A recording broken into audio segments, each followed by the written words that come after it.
লাইটের ডিফ্র্যাকশন এবং last polarisation থেকে কিছু কোশ্চেন আমি আলোচনা করছি।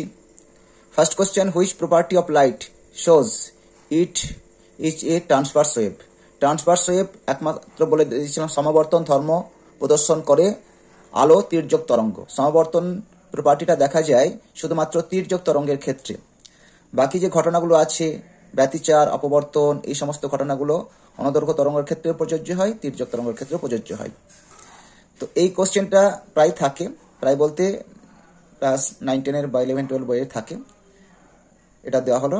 এই কোশ্চেনটা 9, 10 এর জন্য ইম্পর্টেন্ট হবে, 11, 12 এর জন্য নয়, ফিজিক্সের যারা পিজিটি পরীক্ষা দেবেন।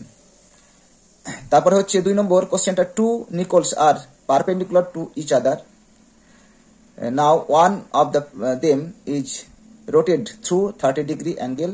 What percentage of incident polarized light will pass through the system? মানে এখানে ম্যালাসের সূত্র প্রয়োগ হবে। দুটো আমি নিকল প্রিজম রোবটিক ভাবে এঁকেছি সিম্বল আকারে। এখানে ইন্টেন্সিটি যে লাইট প্রবেশ করছে হচ্ছে I0, তার ইন্টেন্সিটি সেটা আনপোলারাইজড অসমবর্তিত আলো। অসমবর্তিত আলোর মধ্যে একটা উপাংশ এখানে অ্যাবজর্ব হয়ে যাবে, আলোকীয় অক্ষ বরাবর উপাংশটা পাস হয়ে যাবে। তাহলে 100% এর মধ্যে 50% এখানে অ্যাবজর্ব হয়ে যাবে। যে কোনো অসমবর্তিত আলোকে দুটো উপাংশে ভাগ করতে পারি, এক্স অক্ষ আর ওয়াই অক্ষ বরাবর উপাংশে ভাগ করে আমরা পাঠ করতে পারি। একটা উপাংশের আলোক রশ্মি শোষণ হচ্ছে 50% বেরিয়ে যাচ্ছে, তাহলে আই ঢুকলে I0/2 হবে। এবার I0/2 প্রবেশ করেছে, এখানে আলোর মধ্যে যে ইলেকট্রিক ফিল্ডটা আছে আলোকীয় অক্ষের সঙ্গে কত ডিগ্রি কোণ আছে, 30 ডিগ্রি অ্যাঙ্গেল আছে। তাহলে এখানে ম্যালাসের সূত্র প্রয়োগ হয় কি, ম্যালাসের সূত্র I=I0 cos স্কয়ার থিটা। যেহেতু I=2, এখানে কত পরিমাণ রশ্মি প্রবেশ করছে, I0/2। তাহলে এখানে যে রশ্মিটা প্রবেশ করলো I0/2, নির্গত যে রশ্মি হচ্ছে তার ইন্টেন্সিটি কত হবে, I=I0/2 cos square theta. cos কত ডিগ্রি মান, cos 30 ডিগ্রি বসিয়ে দাও, উত্তরটা চলে আসবে প্রায় কত, এবং 12.5%, মানে 12.5% হবে। এটা উত্তর হবে মান পুট করলে। 3 নম্বর কোশ্চেনটা, which property shows it is a transverse wave. বারবার বললাম পোলারাইজেশন, রিপিট কোশ্চেনটা হয়ে গেছে। 3 নম্বর সঙ্গে 1 নম্বর কোশ্চেন রিপিট হয়ে গেছে, পোলারাইজেশন বা সমবর্তন। 4 question, in Young double slit experiment if the screen is moved away from the plane of slit then. তাহলে কি হবে, যেহেতু একটা ইয়াং এক্সপেরিমেন্টের ক্ষেত্রে কি ইয়াং ডাবল স্লিট এক্সপেরিমেন্ট কি ঘটনা ঘটায়, ইন্টারফারেন্স দেখায়। তাহলে মাত্র কি হবে, তাদের angular fringe with remain constant থাকবে, বাকিটা কিন্তু চেঞ্জ হবে। অ্যাঙ্গুলার কি হবে, ফ্রিঞ্জ উইথ কনস্ট্যান্ট থাকবে, কিন্তু কনস্ট্যান্ট থাকবে, অ্যাঙ্গুলার ফ্রিঞ্জ উইথ কনস্ট্যান্ট। এটা বাকি 4টে অপশন দিইনি, এটা হবে। 5 নম্বর question, when a thin transparent plate is introduce in the path of interfering beam, the fringe উইথের কোনো পরিবর্তন হবে না, রিমেন দ্য সেম। কারণ ফ্রিঞ্জ উইথের ফর্মুলা কি, fringe width interference fringe width y=d λ/2d, বা কোন সময় ডিও থাকে। ডিটা কি, ওই যে স্লিট থেকে পর্দার দূরত্ব, ল্যামডাটা হচ্ছে কোন রশ্মি আমাদের ইন্টারফারেন্স ঘটাচ্ছে সে আর তরঙ্গ দৈর্ঘ্য, 2dটা হচ্ছে কোহেরেন্ট সোর্স সুসংগত উৎস দুটোর মধ্যে দূরত্ব 2d। এখন ফ্রিঞ্জ উইথের মানটা কার সঙ্গে, পর্দার দূরত্বের সঙ্গে সমানুপাতিক। পর্দার দূরত্ব যত বেশি হবে তত ফ্রিঞ্জ উইথ বাড়বে। তরঙ্গ দৈর্ঘ্যের ক্ষেত্রে সমানুপাতিক y/λ। লাল আলোর ক্ষেত্রে ফ্রিঞ্জ উইথের মানটা হবে কি, লালের তরঙ্গ দৈর্ঘ্য বেশি, ফ্রিঞ্জ উইথ বেশি হবে। আর বেগুনের ক্ষেত্রে ফ্রিঞ্জ উইথ কি হবে, তরঙ্গ দৈর্ঘ্য কম, ফ্রিঞ্জ উইথ কম হবে। স্লিট দুটোর মধ্যে কি, সুসংগত উৎস দুটোর মধ্যে দূরত্ব 2d বলছে, এই দূরত্বটা যত কমাবো তখন হয়ে যাবে ফ্রিঞ্জ উইথের মানটা তত বাড়বে। এটা ব্যস্তানুপাতিক, ফ্রিঞ্জ উইথের সঙ্গে সুসংগত উৎস দুটোর মধ্যে দূরত্ব ব্যস্তানুপাতিক হবে। এগুলো বললাম। তারপর নেক্সট কোশ্চেন দেখো, 6 নম্বর কোশ্চেন কি দিয়েছে, in double slit experiment the shape of the fringe is. Actually ভালো করে দেখলে হচ্ছে হাইপারবোলা হয়, হাইপারবোলিক বইয়ের দেখবে আছে, কন্ডিশনটা আছে, সেই কন্ডিশনটা হাইপারবোলিক বলবে।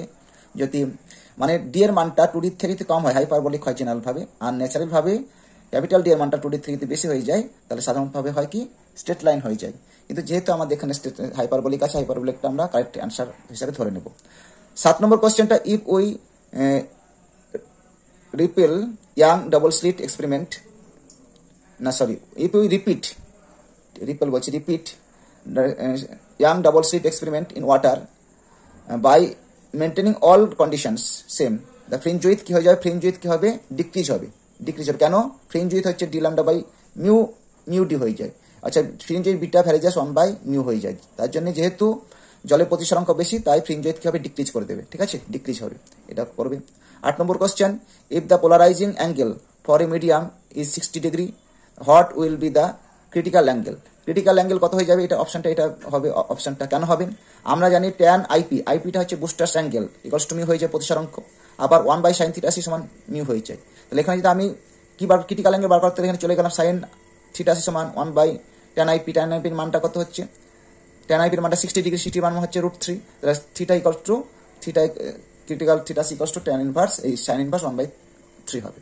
অনেক সময় থাকতে পারে, এ দেখো এটা থাকবে আইপিটা কত হবে tan ইনভার্স 1/sin θc, অথবা IP tan inverse cosec θc হতে পারে, এরকম ভাবে আসবে। আবার θc ইকুয়ালস টু হবে cot inverse sin inverse cot IP, অনেকগুলো ফর্মুলা কনভার্ট করা যায় এখান থেকে, যে কোনো একটা ভালো করে লক্ষ্য করবে, এই জেনারেল ফর্মটা মনে রাখবে। কি করে স্যার, θc যদি বার করতে চাই তাহলে এখানে sin θc যদি নিয়ে যাই, sin θc সমান 1/tan আইপি, 1/tan আইপি মানে cot আইপি হয়ে যাবে, θc হয়ে যাবে sin ইনভার্স cot আইপি হয়ে যাবে। এরকম অনেকগুলো ফর্মুলা রূপান্তর করে যেখান থেকে একটা মানে কোশ্চেন ধরো পাবে আর কি, এমসিকিউ।